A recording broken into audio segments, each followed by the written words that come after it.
Israel को मात देने के लिए ईरान हर मोर्चे पर काम कर रहा है। ऐसे ऐसे हथियार और सैनिकों को सामने किया जा रहा है जो इजराइल पर भारी पड़ सकते हैं।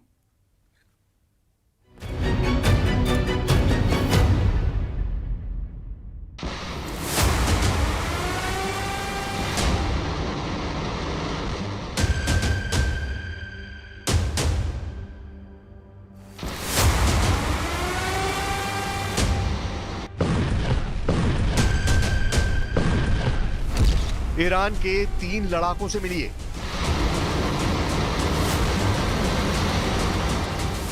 लॉन्च होते ही ये दुश्मन का जनाजा निकाल देते हैं।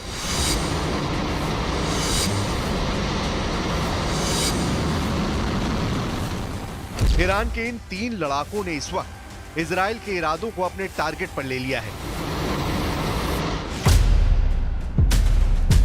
सबसे पहले देखिए ईरान का खुर्दाद एयर डिफेंस सिस्टम। यह अपनी मान से निकलता है और उस फ्रंट पर तैनात कर दिया जाता है जहां इजराइल के एयर अटैक का सबसे बड़ा खतरा है। रूस के बुक M2 की नकल खुर्दाद 50 से 100 किलोमीटर की रेंज में टारगेट खत्म कर सकता है। इसके बाद ईरान ने दिखाया अपना टोर एयर डिफेंस सिस्टम। रूस से लिया गया यह सिस्टम यूक्रेन में भी एक्टिव है। Range 25 kilometre.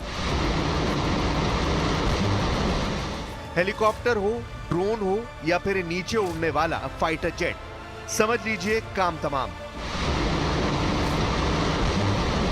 अब देखिए ईरान का 9 डे एयर डिफेंस सिस्टम। आसमानी टारगेट के इस नए दुश्मन का मतलब है कि 30 किलोमीटर में हर लक्ष्य खल्लास।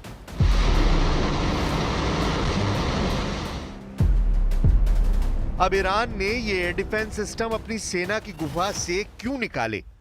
क्या जरूरत आ पड़ी कि खामनेई के कमांडरों ने मैसेज दे दिया कि अब करो या मरो के हालात हैं, और इसकी वजह से ईरान ने लॉन्च कर दिया अपना युद्ध अभ्यास इक्तेदार।